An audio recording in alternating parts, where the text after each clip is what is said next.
Thank you for putting up with me, and thank you again for coming out to our little venue here, because I swear we can't do these shows without you, so thank you once again. Ladies and gentlemen, from right here in Poughkeepsie, New York, even though this guy's from the Bronx, Freak Swift! Give it up for that guy!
Bubbles going on all over the place.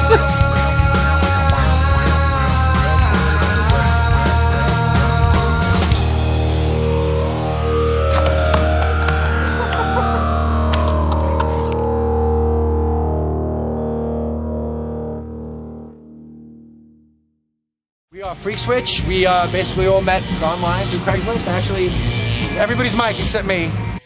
In 2008, the Hudson Valley would meet a new attraction, and this attraction would seize the moment and go once around again. For 10 years, Freak Switch has been performing hard rock music at select venues such as The Chance.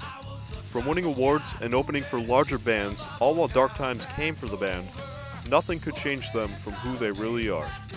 Freaks who just so happen to be musicians that are passionate for what they do. Freak Switch is a collaboration and a freedom of expression. Let's put it that way. Freak Switch is obviously a band.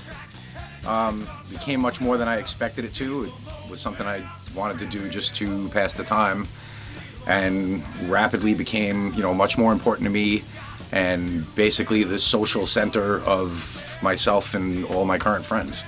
So for that reason, if nothing else, it ended up being incredibly important to me. For me, it's just hitting that next level, taking it, a little bit outside of that extreme, flipping that switch, basically. The way the band was put together is kind of different than it turned out, but that's kind of the way things go in music and artistry and things like that. When I first first learned about the band, actually through Brian, I was listening to it as an outside person, right? So I wasn't a bass player as of yet. But I thought it sounded like a difference, a cross between, say, Godsmack and maybe a harder Audio Slave or something like that. I like the music in this band because it has good rock and roll, good hard rock riffs. The vocals, I like the lyrics in it. He tells a good story, Brian. And the energy is really cool. So that to me is a lot. And being in a band, I have to have a good groove, a good sound, and be comfortable. And these guys are great. Freak Switch began, it was originally Freak Switch because the band was being put together by Mike Kenny and Mike Polito, who were the ones who formed the band. Mike Kenny's vision of Freak Switch was that we were supposed to kind of be a wedding cover band kind of situation, and then the switch was that we also had a whole other part of our original stuff. But after we pretty much wrote our first song, it was like in a heartbeat. We wrote our first song, and all of a sudden the direction kind of started changing, that we need to concentrate rather than playing covers to we need to write our own stuff. Mike Kenny, I worked with his mother for a long time and didn't know him. I knew his younger brother, but I didn't know know Mike, and what happened was I answered an ad for somebody looking for a drummer, and that's how I found Mike and Mike Kenny and Mike Polito. It's a funny way how all the circles come around, and it's a small world. There's a lot of people that all of a sudden you're like, you know so-and-so, and you know so-and-so, and that is key for things in the music business, is getting everything out there, because you never know who you're going to know. Eventually, lead vocalist Brian Amato would be recruited to the band, and before long they were already getting gigs throughout 2009 and 2010. Our early concerts, I want to say, were awkward. We were just trying to get in, and we didn't have enough time. We were an early band coming in. We were thrust into like opening for large headline acts at the Chance in Poughkeepsie, and we were just kind of thrown into the mix, and we weren't quite ready. Although as an artist, I'm never quite ready. It you know, things happen. But the early concerts, they were a lot of fun, and we had a lot of exposure, and you know, it's all growing, and we still do that now. So The earlier concerts were weird for me because we came up here, or I came up here, and all of a sudden we were doing gigs at the Chance Theater, which was a larger venue that I'd ever had the chance to play. You would think coming up from the city that all the gigs in Manhattan and everything else that we'd have, you know, these great venues to play in. It wasn't like that. You had to be really big to get on a stage the size of this, of the ones that were available here. So it was eye-opening. You know, I thought we were just going to get together and jam, and all of a sudden there was photo shoots and big stages, and it kind of took off fast, and the next thing I knew we were like locally known. When we did our first album, we did this whole photo shoot thing, and I got to tell you, the experience was just flat out fun. We were in at the time, Mike Polito, his photography studio. We had stuff catered. We were outside, and it was just like, and you change this and change that, and it's like something that normally people don't do.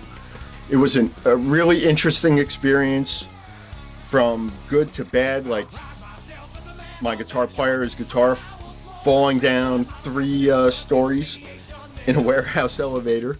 It was just a fun thing. We had a lot of fun with that. Yeah. Guitar. What's the guitar? Fucking kidding me? Jesus. No. Oh yeah. We are Is there a so guitar not there? kidding. The first boom got me worried. I was The third like, one was scared that? me. And I was like, boom, boom. I was like, that was my fucking guitar. Dude, I couldn't even believe it. I was like, that sounded like it fell far. In the wild, trying to find a wild Mike Kenny getting the elusive guitar, which evidently loves to live in the bottom of shafts for elevators. Now, they're very, very rare, but Mike is the biggest hunter of guitars ever.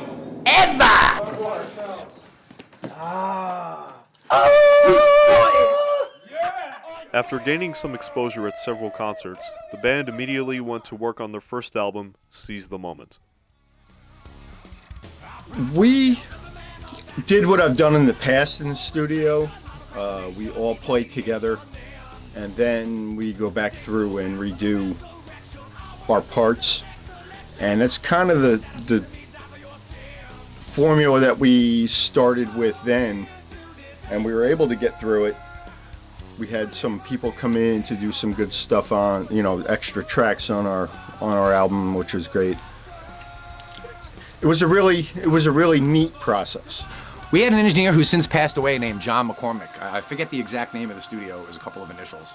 And he was excellent. So he was a big help in getting it off the ground. I had done a couple of other demos, but there was a professionalism to this studio that I hadn't had before. So we just kind of quieted down and listened and did what we were told. And I think we ended up with an awesome product because of it.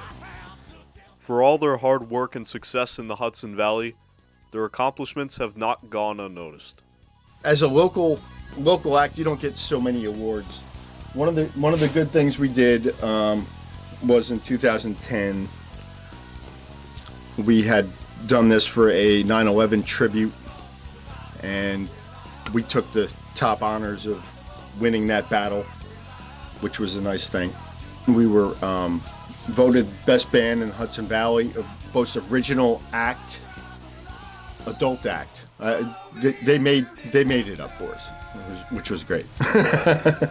When we used to get introduced, if people decided to introduce us with that, the title just changed and changed and changed until eventually they were introducing us as winning the award for the Hudson Valley's best band, which was, slightly ridiculous, but in our hearts we sort of felt it was true. And other than that, we haven't accomplished much except some good shows, made a lot of good friends, fans that turned into friends. That's probably our biggest accomplishment, is getting a bunch of people who are now really close personal friends of ours that, just started out as people who like the band. To me, that is a big accomplishment.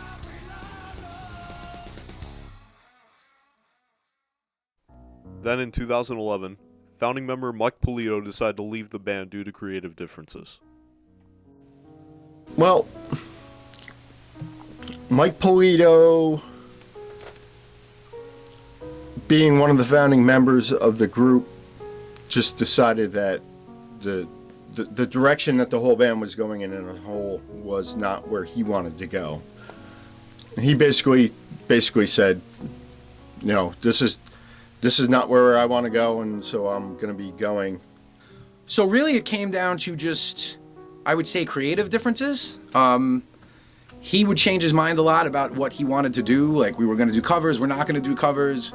The band started to get heavier and heavier, which really wasn't his thing. He was into a different kind of music, and my voice definitely did not lend itself to all of the kinds of music that he was into or wanted to do. And it was amicable, everybody remained friends, but it was just time to move on. Us as artists, we have to find what we want to do in it. Otherwise, there's no reason to do it. After Polito's departure, Dave Diaz was brought in as the replacement bassist. However, on October 21st, 2011, the band had suffered yet another blow that would devastate them. So on that day, our guitarist, who was the founding member of the band with Polito, and basically the heart and soul of the band, passed away unexpectedly of a heart attack.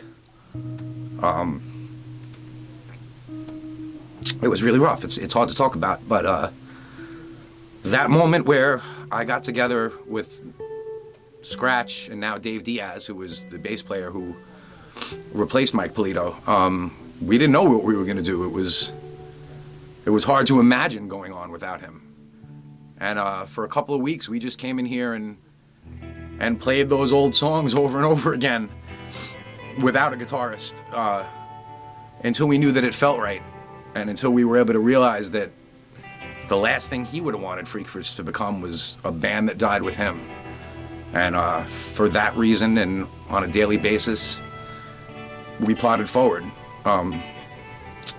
So that day I lost my best friend, and now I do this every day so that his memory doesn't die with the band and the band doesn't die with him.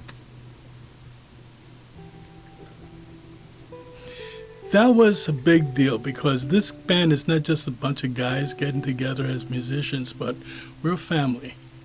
And at that point, even though I was the newbie in the band at that point, we got pretty close, and him passing was a shock. We weren't really sure what we were doing because we were, at that time,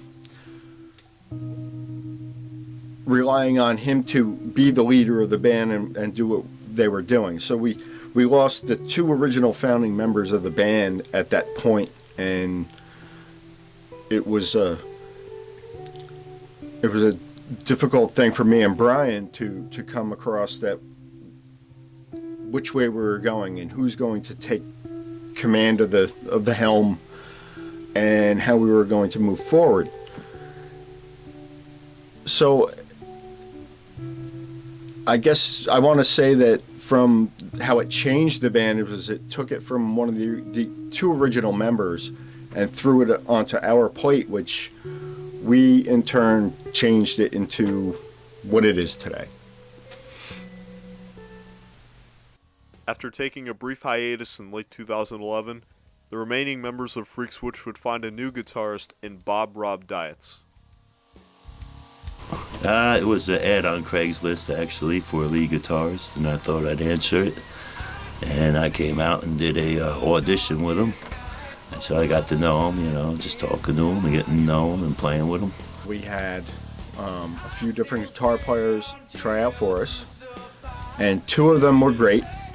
Rob was one of them, and we ended up choosing Rob to join the band, and then the other runner-up kept asking us, you know, I want to play with you guys, and we actually added another guitar player, and we added him for a small stint, but it didn't gel out. We've added a keyboard player at one point, and that didn't work out. So it's kind of like this is the way the band has to be.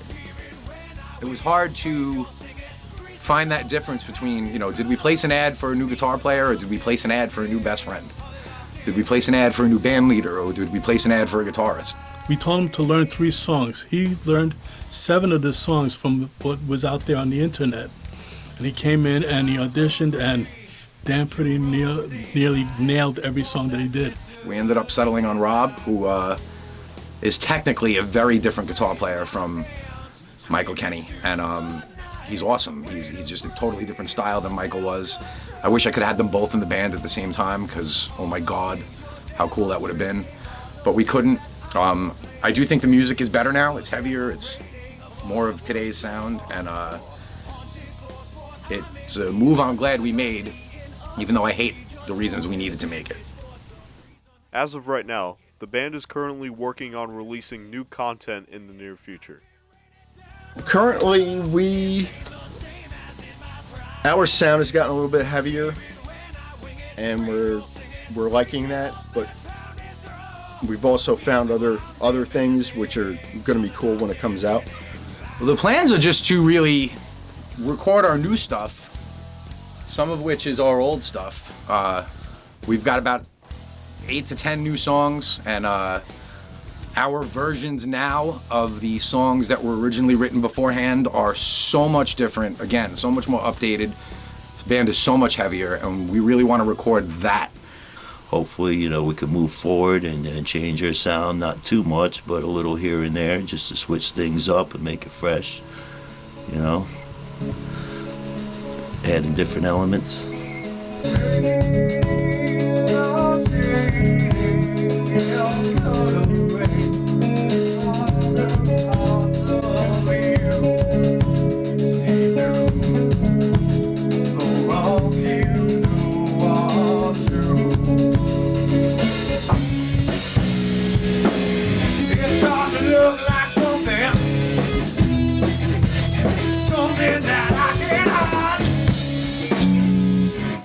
Take it to the top again. Yeah, man. It's just a little unlearning. We gotta take out part of the file and reinstall the new file. Does that make more sense to you, sir? It does. Well, actually, it made total sense to Dave. Dave's just been here being like, I'm playing these chords. With the band being as active as when they first started, is there a chance that there will be a second album? Yes, there is. We're working on it right now. We've started a while ago, but we were in somebody else's studio, and things just weren't working the way that we wanted them. So we brought it in-house now, and it took a while to set up all the stuff and get things running.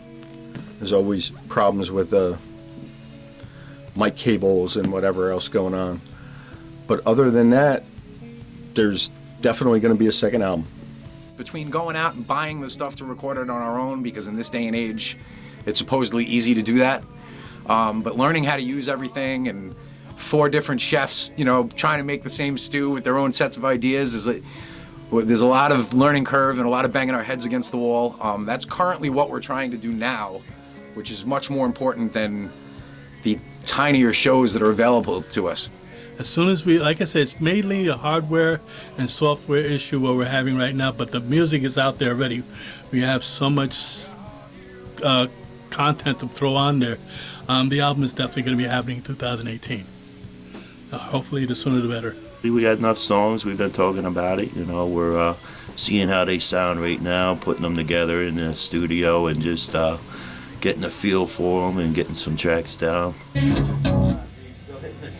I am, but I'm still on course with what you want. Right. He's getting the change right. Put the change. The scene has changed drastically. Most of the places we played in the beginning have closed down. There's not a lot of live venues left to do this anymore. So we feel if we have a product that we can push online and a product that we can push and actually hand people at the shows, that it's going to increase our fan base and hopefully lead to bigger and better venues, even if they're further and further away. So yes, there will be another album. When it will come out, I have no idea. With Freak Switch continuing in memory of Michael Kenny, the guys intend to carry on with a heavier sound and plenty of passion. We're not exactly young lads anymore. We all have our other lives with us. But me personally, rock and roll keeps me young. It's what I like to do. I like playing in front of people. I like being creative. I don't forget anything. It was a lot of fun. A lot of fun so far, definitely. Hopefully many more. I feel our music is very radio ready. Like if you hear it on the radio, it has good groove. You're going to be singing to it in the background, blah, blah. And as soon as we get that out there, I think we can really flourish. The journey that this has taken us on and the friends we've made, whether they be fans or people from other bands who did gigs with us, it's become the center of a lot of people's lives. And that is something that is the greatest gift you can get out of a band. It's the greatest gift you can get out of anything. Everybody needs something, whether it's bowling night or poker or board games or whatever it is that they get together with their friends to do. This is what we do. And we're happy to do it with 4 other people or 4,000 other people if we ever hit that point. But we're happy to do it in, a couple of hundred people at a shot when we get those shows. This band is all about having fun. We all want to be here. We want to play the music that we want to do. And we like people to enjoy it. 3, 5, 4, 4.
Thanks for recording. I appreciate it. It's pretty cool. Thanks. Running around the wrong nerve.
And this isn't a part of the interview, but why are you such an asshole?